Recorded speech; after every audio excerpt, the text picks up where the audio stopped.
Boletim Focus projeta a queda da inflação neste ano. E você vai ver também. O presidente da Argentina está no Brasil pela quarta vez no ano em busca de apoio financeiro. Hoje é o dia de conscientização contra o diabetes. O Brasil é o quinto país do mundo que mais sofre com a doença.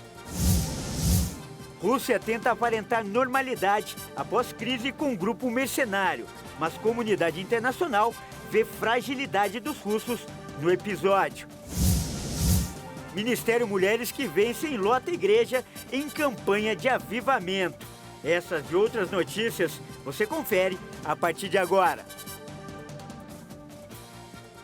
Olá, boa tarde e como sempre, seja muito bem-vindo. A semana está só começando e nós estamos ao vivo. Agora são 13 horas e 3 minutos pelo horário de Brasília. Vamos então conferir juntos as notícias do Brasil e do mundo desta segunda-feira, dia 26 de junho. E olha só, eu começo essa edição falando de economia. Apesar do Copom ter mantido o patamar dos juros no país, o mercado prevê a queda da Selic e também da inflação para este ano. É o que mostra o Boletim Focus, divulgado hoje.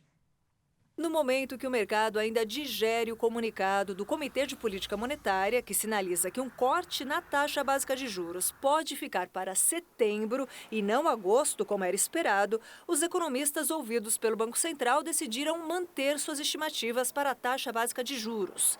Segundo o Boletim Focus do Banco Central desta segunda-feira, a Selic deve ficar em 12,25% ao ano em 2023 e 9,5% em 2024.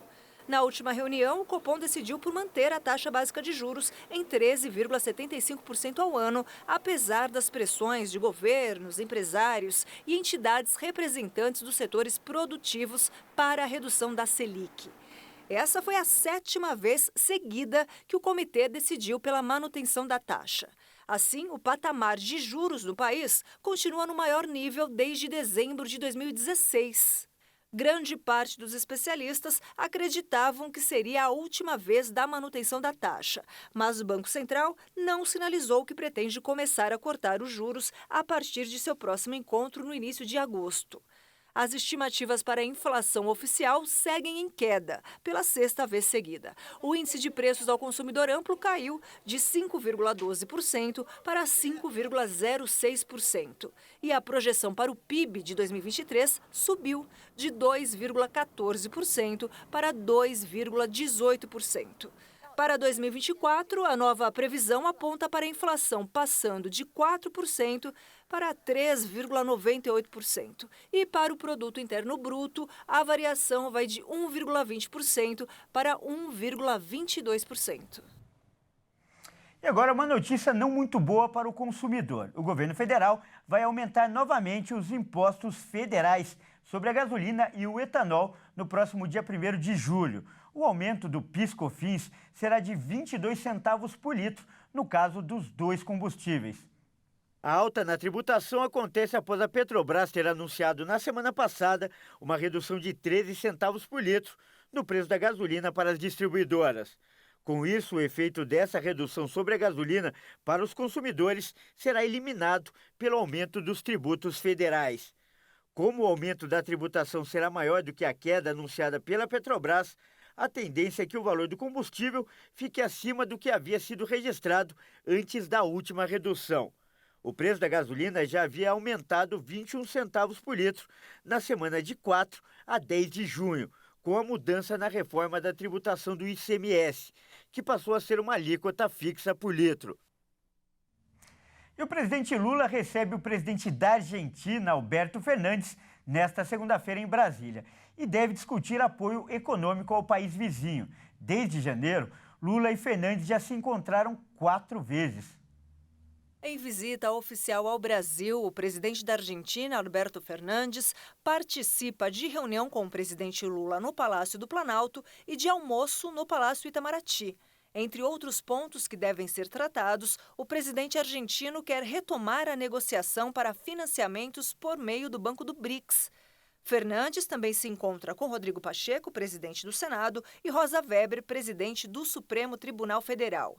Em maio, os dois mandatários se reuniram em uma reunião bilateral por cerca de 4 horas.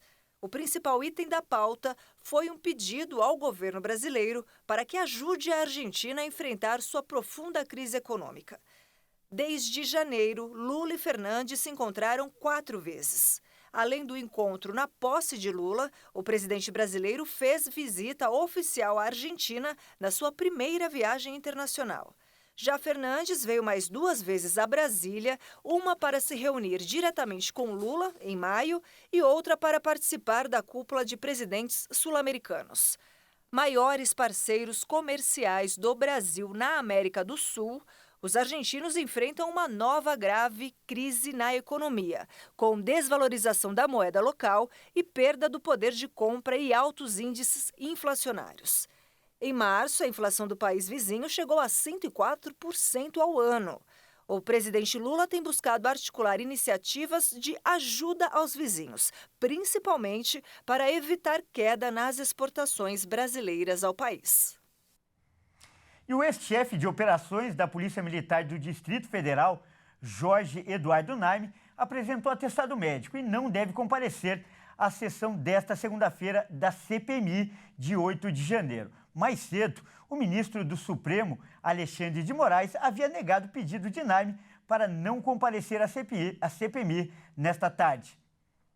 O ministro Alexandre de Moraes afirmou mais cedo que Naime deveria ir à comissão na condição de testemunha, tendo o dever legal de se manifestar sobre os atos. Apesar disso, deu o direito ao depoente de ficar em silêncio e a garantia de não autocriminação.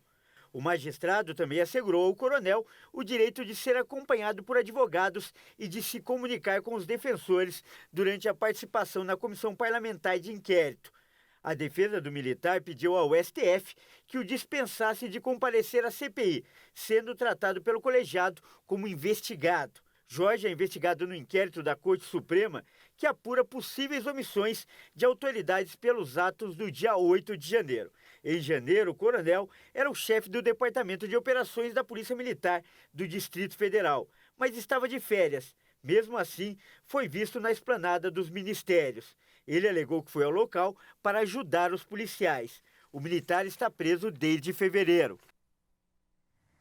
E eu falo de saúde agora. Hoje é o Dia Nacional de Prevenção contra o Diabetes. E o Brasil é o 5º país do mundo que mais sofre com a doença. Obesidade, má alimentação e sedentarismo são alguns dos fatores de risco. A diabetes cresce em ritmo acelerado e considerado alarmante por especialistas. A previsão é que a doença deve mais que dobrar no mundo e atingir um total de 1 bilhão e 300 milhões de indivíduos em 2050.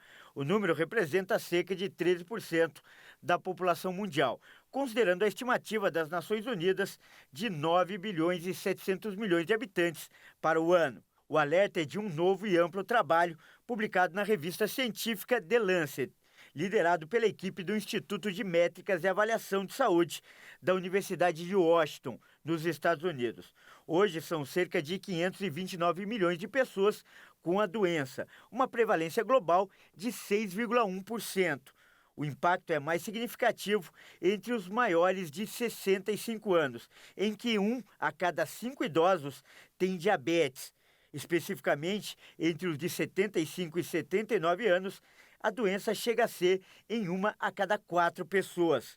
Os pesquisadores ainda afirmaram que em 24 dos 204 países analisados, mais de 20% da população terá um diagnóstico de diabetes. No Brasil, segundo a última atualização do Ministério da Saúde, 9,1% dos adultos já têm a doença. E veja a seguir, Rússia tenta manter normalidade após crise com um grupo mercenário. Mas a comunidade internacional vê o episódio como fraqueza dos russos. E você vai ver também, elas atenderam o chamado. Ministério Mulheres que Vencem lota a igreja em campanha com o tema Avance. Nós voltamos já.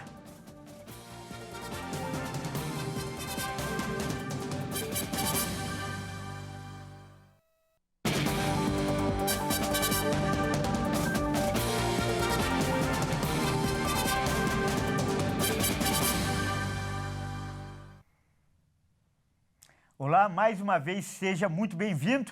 Nós estamos de volta com o segundo bloco e ao vivo. São 13 horas e 14 minutos pelo horário de Brasília. Vamos então com os destaques internacionais. E olha só, ao final das 24 horas de rebelião do grupo paramilitar Wagner, a Rússia quer passar uma imagem de normalidade após o episódio. O Ministério da Defesa divulgou as primeiras imagens do titular da pasta Sergei Shoigu, em que aparece inspecionando tropas militares, supostamente em território ucraniano. O ministro foi alvo de duras críticas do chefe do grupo mercenário, Yevgeny Prigozhin, em meio à crise sem precedentes que enfraqueceu a imagem do presidente Vladimir Putin. A rebelião terminou na noite de sábado com um acordo entre o bilionário líder do Wagner e o Kremlin, mediado pelo presidente bielorrusso Alexander Lukashenko.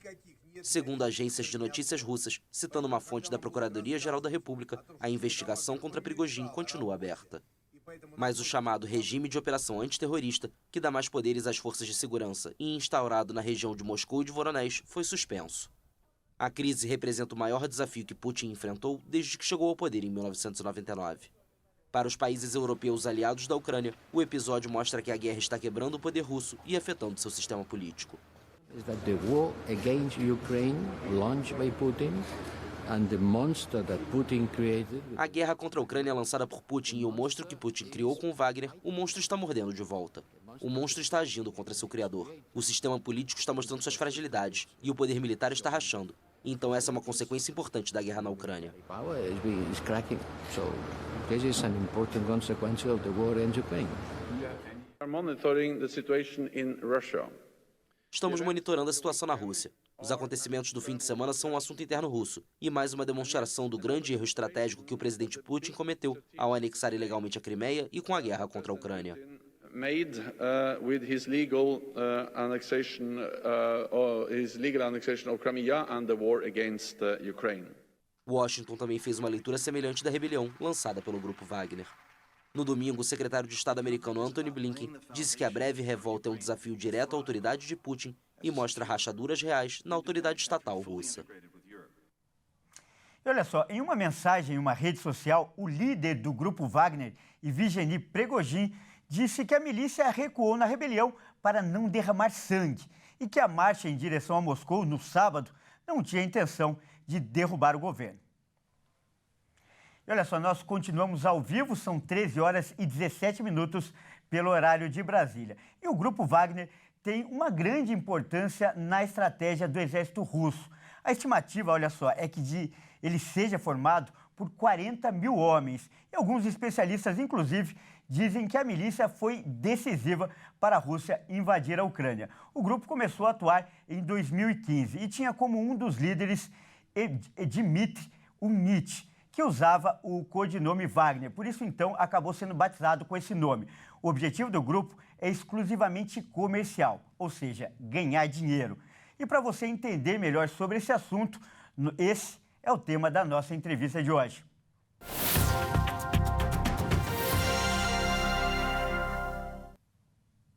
E para falar sobre esse assunto, nós vamos conversar agora com o Ricardo Rios, ele que é mestre de Relações Internacionais. Seja bem-vindo mais uma vez, Ricardo. Boa tarde, Kleber. Boa tarde a você que nos assiste. Obrigado mais uma vez pelo convite. E, Ricardo, quais foram os motivos, na sua avaliação, dessa crise que começou no sábado e ameaçou até virar uma guerra civil na Rússia? Bom, Kleber, como tudo que envolve a política internacional, o problema foi disputa de poder. O que aconteceu é importante que o nosso espectador, a nossa espectadora entendam. O Grupo Wagner, como você disse muito bem, é uma empresa militar privada. Como que acontecem as guerras hoje no mundo de forma bem rápida? Os países não mandam mais os exércitos. Os países contratam empresas militares privadas que têm mercenários que vão atuar como soldados. A Rússia faz isso, os Estados Unidos faz isso, Reino Unido faz isso. Vários países terceirizaram as forças armadas para essas empresas militares privadas. E o Grupo Wagner é uma dessas empresas privadas. Há alguns meses, o ministro da Defesa da Rússia fez uma sugestão que o Grupo Wagner fosse anexado às forças armadas da Rússia. Só que o Prigozhin não aceitou isso, né? Eugênio Prigozhin é um empresário, ele está atrás de lucro e falou, não, o Grupo Wagner é meu, meus soldados são meus, ninguém mexe neles. Então, a disputa é essa. O Grupo Wagner não quer derrubar Putin, porque estão intrinsecamente ligados. O Grupo Wagner não quer desistir da guerra, pelo contrário, ele quer manter o poder. E ele quer derrubar um ministro da Defesa. Putin, até o momento, até 1h19, não demonstra essa vontade de derrubar seu ministro da Defesa, mas é isso que o Grupo Wagner deseja. E qual a importância desse grupo num todo, no contexto do exército russo e no poderio do país? Ele é realmente decisivo? Totalmente decisivo, Kleber. Um grande exemplo disso é a missão da Rússia com os Estados Unidos e outros países para derrubar o Estado Islâmico na Síria e no Iraque. Quem lutou não foi o exército russo. O exército russo atuou em pequenas frentes. Quem foi decisivo foi o Grupo Wagner, que atuou de maneira muito decisiva e até hoje atua nessa área do Oriente Médio. Mas é muito importante que o espectador reflita mais uma vez. O Grupo Wagner é uma empresa. Ele foi contratado pela Rússia para atuar onde o exército russo não consegue chegar ou não tem interesse. Você entrar numa guerra que desgasta, com muitos recursos financeiros investidos, o ideal é que você pague uma empresa e ela resolva tudo para você. Agora, esse grupo, essa contradição com eles ou essa revanche com eles pode ser decisiva também no resultado da guerra na Ucrânia? Comprar uma briga com o Grupo Wagner pode significar a derrota da Rússia na guerra contra a Ucrânia? Kleber, Maquiavel dizia lá em 1530 que a pior coisa para um país é ter mercenários, porque em algum momento o mercenário vai trair você, vai trair o seu país. Ao que parece, e aí é muito importante, até o momento, o Grupo Wagner não está disposto a abandonar a Ucrânia. Pelo contrário, ele quer mais armas, ele quer mais munições, ele quer mais soldados, e a Rússia não consegue entregar isso a tempo. O que a gente vê é que a briga do Grupo Wagner é com o Ministério da Defesa da Rússia. Só que o Putin se vê na seguinte situação. Se ele procura uma briga hoje com o Grupo Wagner tem os mesmos armamentos, as mesmas táticas do exército russo. Então, é briga de igual para igual. Ninguém vai sair ganhando nessa história.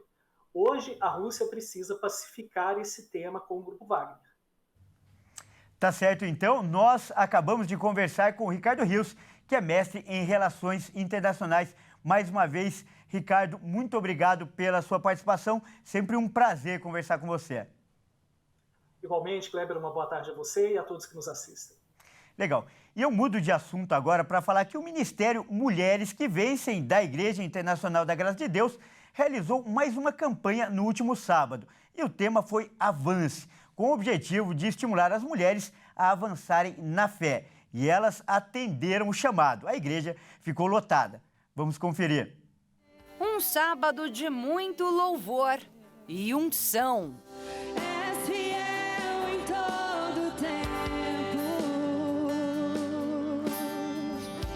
Em todo tempo tu és tão bom. Em ambos os cultos do Ministério Mulheres que Vencem, a sede da Igreja Internacional da Graça de Deus em São Paulo ficou assim, tomada por mulheres vindas dos mais diversos bairros da capital, cidades da região metropolitana e até de caravanas do interior do estado. Nada impediu essa multidão de vir ou permanecer nos encontros. Nem mesmo o barrigão de 9 meses de gravidez da Jamile. Já estou com contrações, né? Aquelas de treinamento, mas estou me sentindo bem. Por isso estou aqui para receber a minha bênção, receber a unção do Senhor sobre a minha vida e sobre a vida do Felipe também.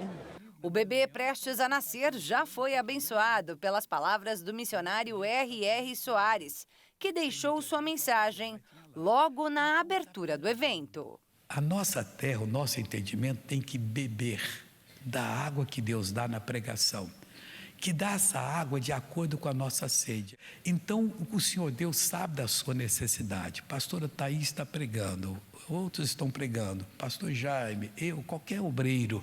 Você não olha para a pessoa. O que ele fala dele está jogando conversa fora. Ele tem que falar da palavra. Aí você, naquela hora, você está bebendo a água. O Espírito Santo é um só.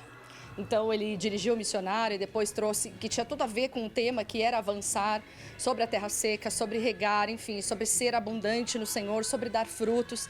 E foi exatamente o que a gente falou. Então foi lindo ver o mover de Deus através da vida do missionário e que sempre é usado por Deus e que alegra o nosso coração. E glórias a Deus por isso. Deixa eu ver se tem mulher que vence aí. Aplauda com a mão lá em cima, bem forte pro Senhor.